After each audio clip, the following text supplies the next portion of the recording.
Mhm.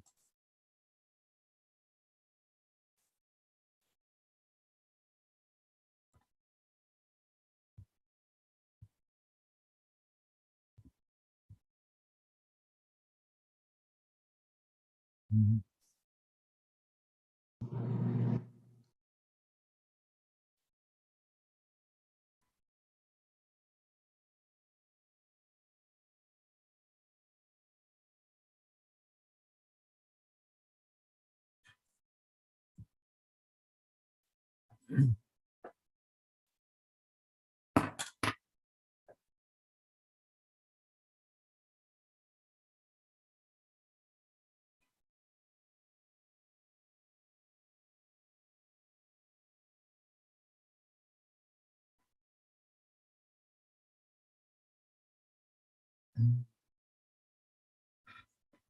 Good afternoon.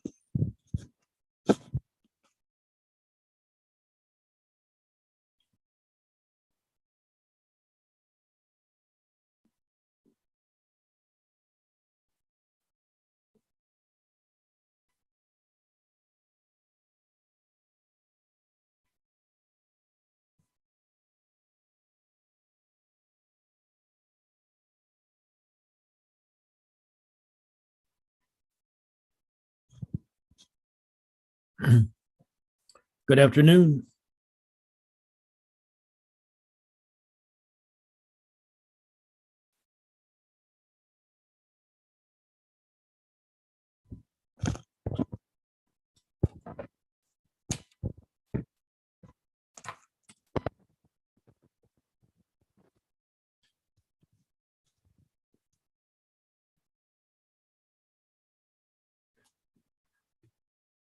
Can anybody hear me?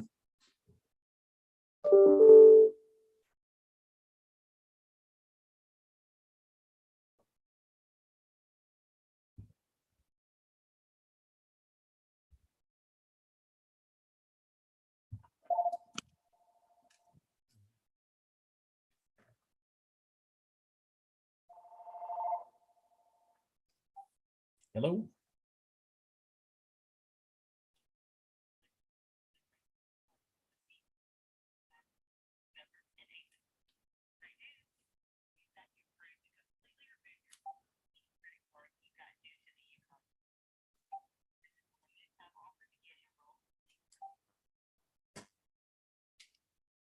Mhm.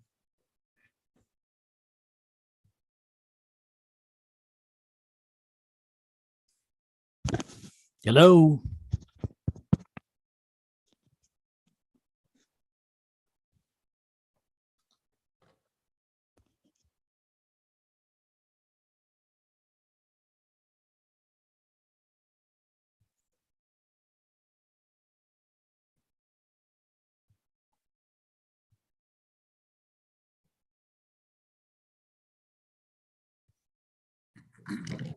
There's Dr. So Silva. we're Okay, so we've got a quorum now. huh, Oh, Wallace is Back going to be here Canyon. just 5 minutes late. Okay. Kenyon's always here. Yeah, I know. Where's Farmer Kenyon at today? Maybe he's farming. Good afternoon, everyone. Dr. Silva, thank you for being here. Absolutely. Thank you, Chair. Can you hear me? Is that I Mr. can Tep- hear you. Yes. Okay. Deputy's here. All right. Well, the time being 1:01 p.m. on April 11th, 2022, I'd like to call this meeting to order of Kane County's Health Department Executive Director Search Committee. Clerk, could you please call the roll? Shepro, Present. Silva, Silva is here. Pepe, Deputy here. Kenyon, Wallace, Sanchez. Here. Give quorum. Okay, no need for approval of the minutes, obviously. Public comment, is there anyone? There's no one here in person. Anyone online? I don't see anyone I don't recognize. So we move on to new business. Okay, so today's meeting is going to be fairly simple. We're just going to go through the selection, the process, and approximate timeline. For those of you not here, we have paper copies of 9 applicants, potential candidates for review. for you. So if you want the paper copy, it'll be in your mailbox tomorrow if you're coming in for county board. If you would like a digital version of these applications, Ms. Labrillo is happy to send you a digital version, but not everybody likes that. They want the paper copy. So you'll at the very least have that in your mailbox tomorrow. Let's see, I'm going to take over the screen real quick and just go through just a short PowerPoint describing what this process is going to look like and the approximate timeline for us.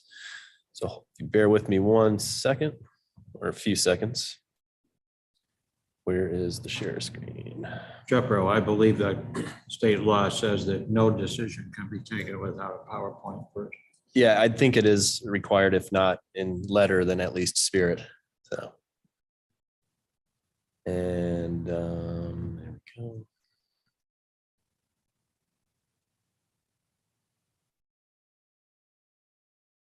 Okay.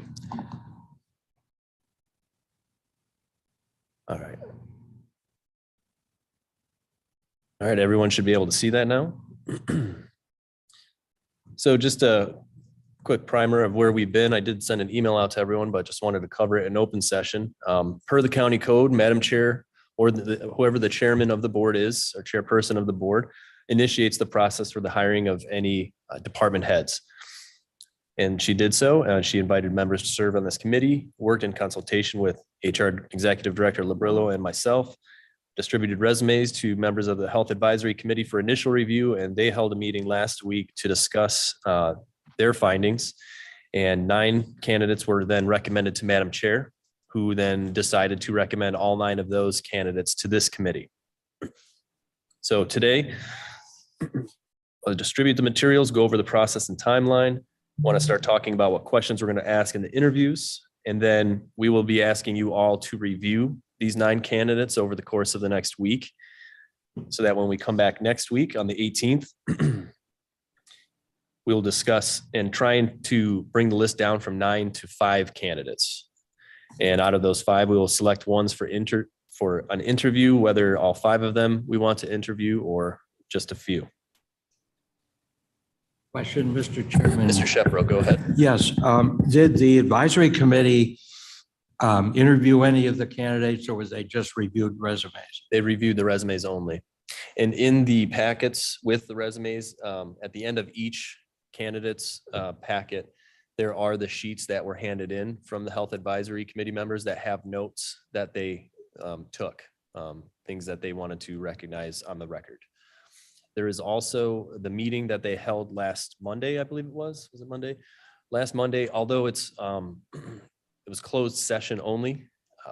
Members of the board, obviously, but this committee in particular can review the audio files of those meetings. You just have to go to the state's attorney's office to do so. Just like any other closed session, it's always recorded, but only available in person at the state's attorney's office. At some point, Shepro, again, there will be minutes, but Yeah, there will be minutes made available as well. So once those are done, I don't know, tomorrow? Just kidding. Yeah, those will also be made available to everyone as well. Okay, so then on the 18th, we'll meet, bring it down to 5 people, select who we want to bring in for interview, if not all of them. And then on the 25th, we'll meet and conduct the interviews with some or all candidates. We might not be able to schedule everything out in the same day, but with 5 people, if you figure 45 minutes apiece, we could potentially do them all in one day. We'll have to figure that out when we, on the 18th, we'll determine that. And that's another thing we have to talk about is what time we want to have these meetings. So just keep that in the back of your mind as we're going along. Shepro, again, the goal is to have a recommendation to the chairman by The end of May. end of May, Mid to end of May. That's, with action by the board at the June yes. meeting. That's the optimistic timeline we're operating on. So going into May on the 2nd, and as you'll notice, these are every Monday, our meetings. We'll try and do them once a week as needed. We'll finish interviews if we have to. Otherwise, if the interviews have been finished, we will then select out of the 5, 2 or 3 that we would like to see moved into a final round for consideration. And then the following week we will have off. Ms. Labrillo here will host a tour at the Health Department in Aurora for the final 2 or 3 candidates. Health Advisory Committee members will be present if they so choose. The union staff and regular non-union staff will also be present, and I'm informed that AFSCME, the union, has selected who they would like to be at this meeting already. Any internal candidates, if they are in the 2 or 3 that we are considering it towards the end, they will not be present at this staff meeting at the Health Department. This will be an opportunity for the candidates themselves to ask questions of the staff. Start to poke around, kick the tires a little bit, and see what they're walking into potentially. Anything that they might be interested in knowing, they'll be able to get those answers, those questions answered at the time. And then afterwards, staff will submit questions and comments to Ms. Labrillo for committee consideration. And then we will meet again the following week on the 16th. We'll review the feedback from HR Executive Director Labrillo and the Health Advisory Committee. And then we will select the final candidate or final candidates for a final review. So if we bring it down and there's 2 people and we're just really on the fence about, we want to bring them in for another round of questions for a deeper dive into some things that we might want to know about them or feedback from them, we'll bring them in. But otherwise, we will have a final candidate at this time. And then either somewhere on the 23rd or the 30th, depending on how all these previous meetings go, we will meet, either finish the interview with final candidates or have a final candidate selected. And then we will have the resolution that we will vote upon in open session and send it up to the county board for recommendation. So that's the tentative schedule. Does anyone have any questions on that at this time? Mr. Shepro, and Madam Chair, you're just walking in. This is all taken from the timeline we had before developed. And for the record, Mr. Wallace is also joined the meeting a few minutes ago. Tepe here. Will all the meetings be scheduled to be at 1 o'clock? No, and that's something that we need to determine as a group, what time we would like to meet. Certainly on the days that we do interviews, we would want to meet earlier in the day because they can go on for many hours. I did have a question. Oh, sorry, Mr. Shepro, back to you. Yes. So I was trying to follow the meeting with I gather, is it with the entire staff or with union designated staff? I'll let Ms. Labrillo answer that she's going to be hosting that. We don't have the staff yet determined, but there will be a mix of both union and non-union staff, a couple representatives of each to participate in that. Is this something that is required in any way by the union agreement, or are we just doing this because it looks like a good idea? It's not required by the union agreement, but they made the request, and I believe Madam Chair has honored that request. And did I understand that the 2 internal applicants will not be part of that? They would be Process. excluded from that process, yes. Can I ask why? Well, they already work there. I mean, that's one. So this is a way for outside candidates to come in Okay, and kind of, see what the organization is like in person, what the building is like, meet some of the staff that they might be working with. but it ask sounded questions. to me like it was more than just a tour. It was an interaction and Madam Chair. I'm just getting up to speed here. can't hear you. Hi, it's Corinne Purog speaking. If it determines that the internal candidates, one or both, are moved up to being one of the final candidates for this opportunity, I believe that they should be given the opportunity to be interviewed as well as the other external candidates would, all equal. This is for the tour of the health department for the And a final staff view. meet and greet But is the isn't other it- part. It's not really an interview. And they would still be interviewed by the clinical advisory group. Mhm. The same as any other applicant would be interviewed by the clinical advisory group. However, they don't need a meet and greet with the staff or a tour of the facility since they already work there. But there will be some questions asked during the meet and greet that may be appropriate to ask these individuals as a potential candidate so that they would have the ability to do like to like. I would assume this is something more than just, hi, my name is, tell me about your personal life.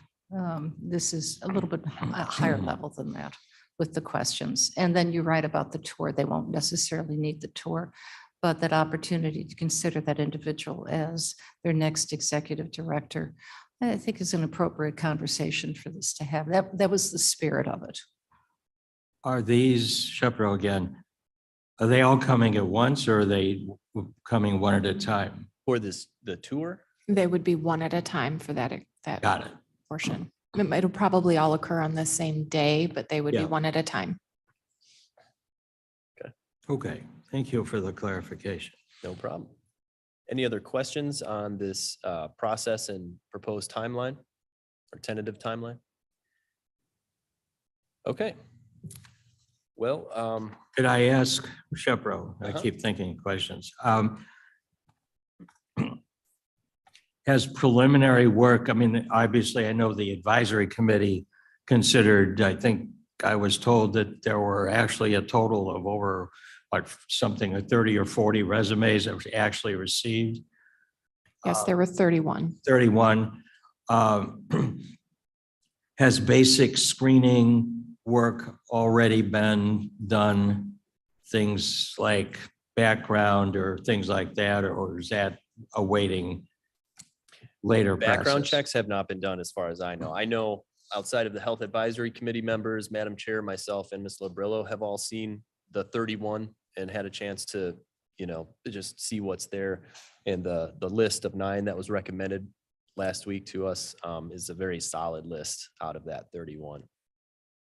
And obviously, all resumes can be made available to committee members, but we're starting with these 9.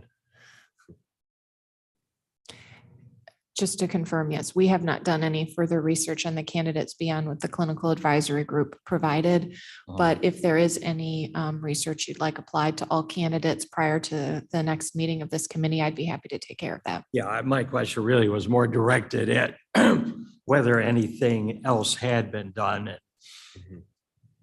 It sounds like, I mean, I'm not saying it should have been, I'm just asking if it was. Yeah, Nope, this was it. this was What we it. Went over here is the process so far. I was at the very tail end of the advisory committee meeting. Yeah.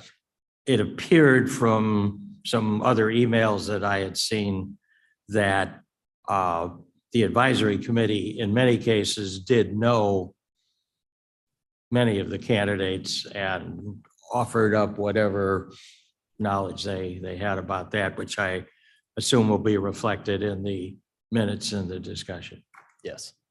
Mhm. Okay, thank you, sorry. No, it's okay. We're here to ask and get answers. I don't think we have a need for a closed session, right? To distribute the resumes. We're not discussing them today, so. Correct. There should be no need for any kind of Okay. executive session since we're not discussing any specific individuals. Okay. So then today, I just want you to all start thinking about questions that you think would be good to ask our candidates. They can range from anything to health related to management experience, anything.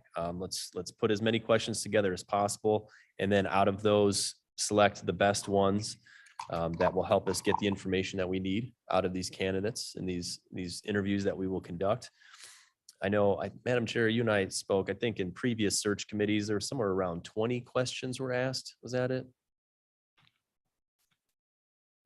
Do you I think recall? that's an awful lot. Be like 15. I think if we had 10 good ones Oh. during a half hour open-ended as well as quick response, yes, no, short, defined answers. Say 15, and we may not get through 15. But that's a lot of questions to ask. Yeah. So next week, when we get together, let's develop what those questions are.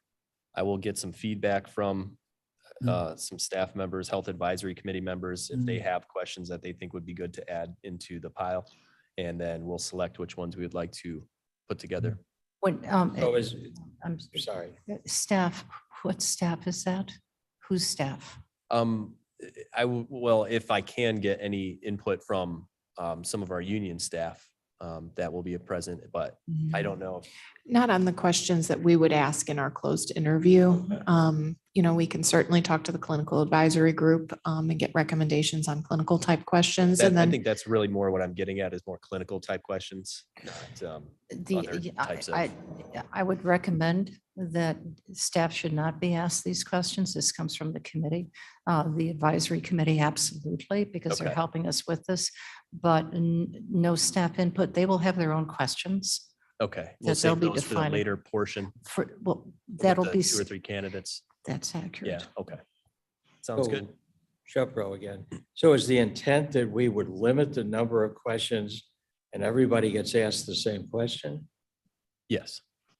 I don't know that I think that's, No, I think that's too constraining.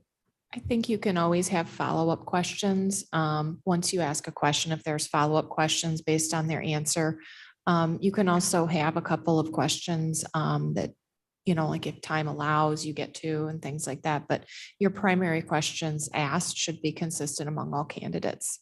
Yeah, and I think that's the same as it has been with the previous search committees, is there were a pre-selected range of questions that were asked to all candidates, and then any follow-up that was allowed at the end, So if there was time.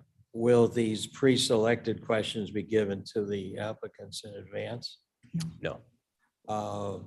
Seems to me that if everybody's being asked the same question and we want the best answers possible, wouldn't it make sense to give them the questions in advance? And that might save a lot of time.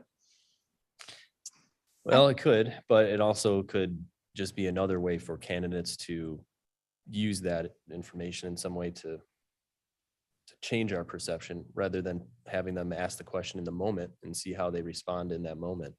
But again, this is how previous search committees have done it. So I would like to stay in that similar type format. But again, set questions. If there's time, we can have an open-ended follow-up questions after.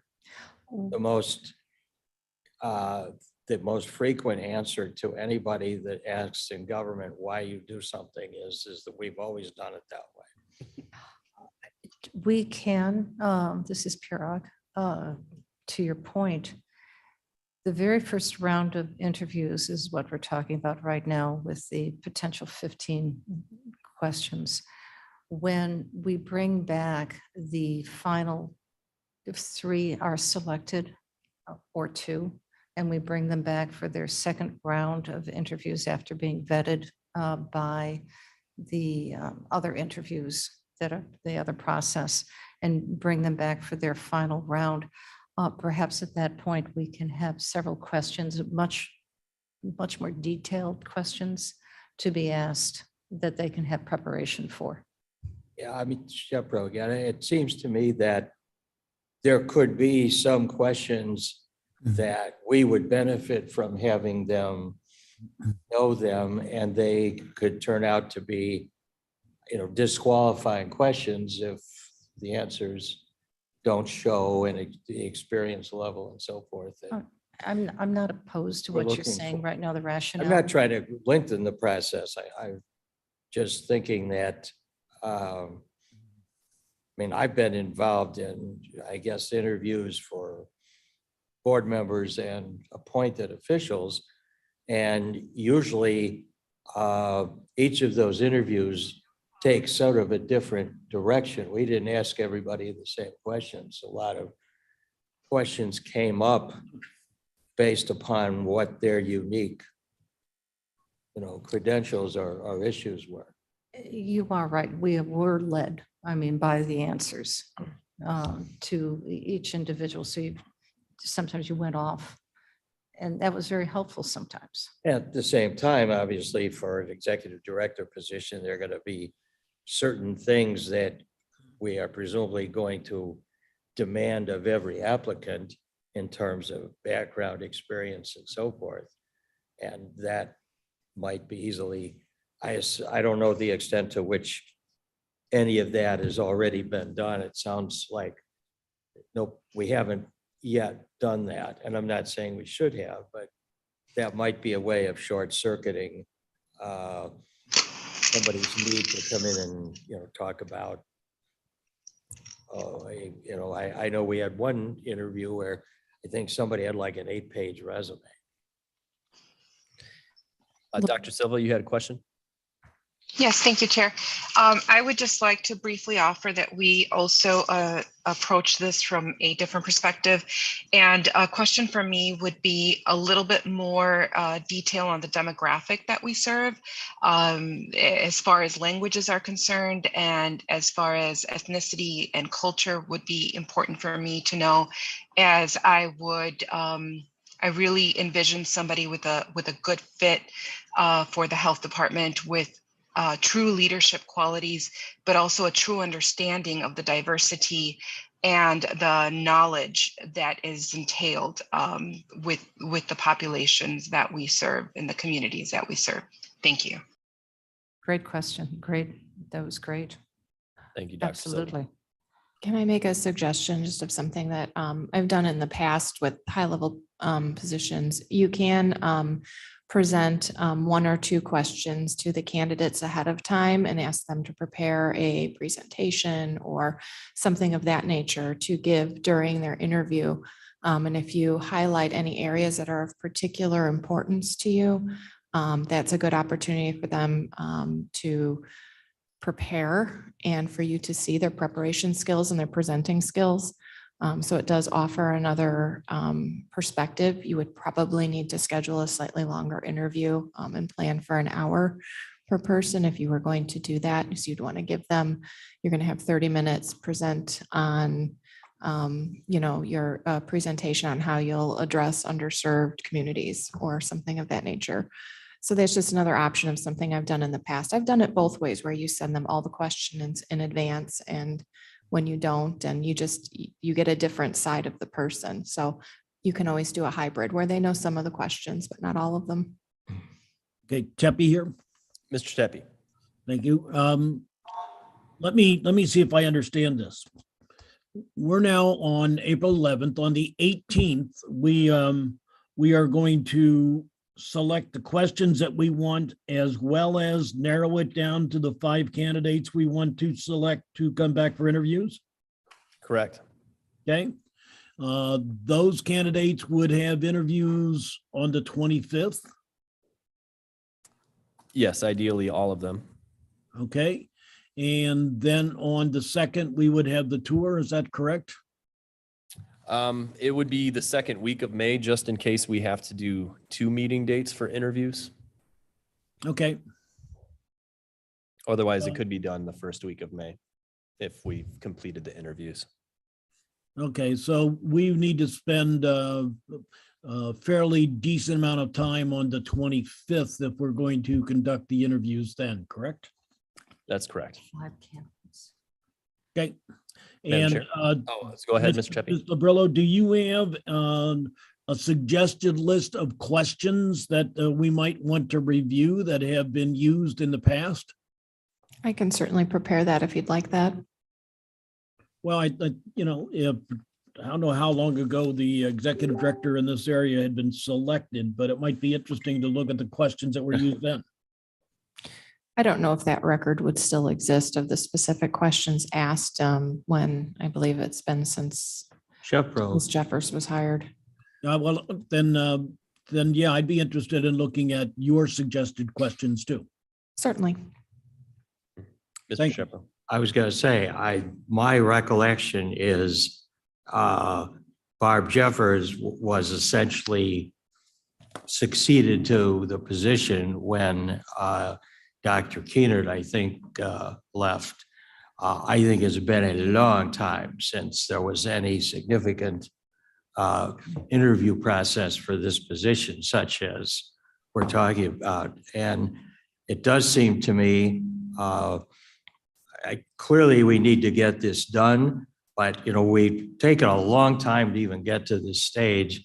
And if if this works, great, but I don't think we should say we have to cram all of this into a 30-day period after we've taken, well over a year since the vacancy occurred. I can't think of an executive director position that's more important than in this current environment and maybe beyond it. And to Dr. Silva's point, I agree. I mean, what we are looking here is something that to me goes beyond technical competence. I think this position, in my mind, requires somebody with a vision and outlook that kind of goes beyond that. What is the goal of, in your mind, Ms. Candidate, of the health director? What is your mission? Is it carrying out what the State Department tells you to do? Just with the COVID vaccine, we've identified dramatically underserved communities. We've identified dramatically, I don't want to say uninformed, but where the information available seems to vary greatly. The facilities vary greatly. I think that we're all going to want to know, how are you going to change things if you are? What's the next mission of the department? And I think that, into Mr. Labrillo's suggestion, which I like very much, I think on some of those overarching issue, I would very much like to, in effect, give them that assignment and see what they have to say. That's not the kind of question I think I would like to just throw at somebody and expect a spur of the moment answer. In my other political life, I've discovered that some people express themselves very well if they have a chance to think about it. Some want more thought, some are very glib. I like the idea of, I don't know whether you call it the essay question, but something that they have I know when we've selected a fire chief or a police chief, often they are given something in advance so that you get, in addition to their ability to answer questions on the spot, the sort of deeper and more perhaps substantive questions that you want more time. Makes sense to me. I think it's a good idea. But I guess to Mr. Teppi's point, it does sound like one of the key and possibly lengthy meetings, given Mr. Teppi's and my proclivity to ask lots of questions, might take a while. Please don't include me in that group, Mr. Shepro. I will be glad to exclude you. That'll save half the time. Thank you. I meant the group that ask a lot of questions. If I may, this is Pirog. If we are asking a candidate then on the 18th, we're going to analyze the questions and define which of the candidates we're going to invite for that interview starting on April 25th. I'm just putting that out there. I don't have I'm not asking questions because I already know the answer. Will that give the candidate enough time to be thoughtful enough to be able to have a presentation prepared, a research presentation prepared for the meeting on the 25th? Well, if that's the direction we're going to go, then we might want to wait 2 weeks and have the first interviews conducted on May 2nd. I think that sounds like a more realistic approach. I agree. This is, again, this is, well, I have enough said. I think I agree with If that. that's the direction we want to go, it would make more sense to give a 2-week window in between meetings. So we'll consider this a viable idea unless there is anyone on the committee that objects to this. Then I think. Why don't we make that, Tepe here, why don't we make that decision when we're, after we've determined that next week? Yeah, Yeah. that would be more appropriate for us to determine next week, but it's already sounding like everyone wants to do that. So we'll talk, we'll pick it up next Monday. So, okay, I think we're good with that for now. We'll all start thinking about questions that we want to put together. And I would assume maybe the way that we could do this is when you have your questions to send them in to myself and Ms. Labrillo. I would say include Madam Chair, but that would create a potential open meetings No. issue. No, it wouldn't? Okay. As long as we don't reply all, it should be Yeah, fine. well, we could send it to Jane. You don't I would send reply them- I all, would but send- you can send to all. Yeah, I would send to also to Jane. yeah, And Jane then can also then have a record of the questions. yeah. Yeah, I know you would want to have a record. And then, so just send them in. Once you have them, we can start collecting them and see where we're at coming into next week's meeting. Speaking of which, what time would be agreeable to the committee to meet next week? Obviously, it's not going to be an interview portion. Would we want to stick with a later afternoon time like this, or 9 a.m., our typical first meeting of the day time, something like that? Mr. Chair, Nothing before 9, I will request. Mr. Chair, Mr. Tepe, go ahead. due to some personal situations I have, could we potentially meet at 10 a.m. on subsequent Mondays? Yeah, I don't think that would be a problem even on interview days. Is there any objections to a 10 a.m. start time from any members of the committee? Oh, that's fine. Okay, so just try and keep your Thank you. Mondays Mondays open for the next month and a half. Okay, I think that's it. We don't Do really. I didn't see it and I probably could find it. Could we get copies of the actual job description that was? Yeah. Posted? Yep. Is that not included in the packet?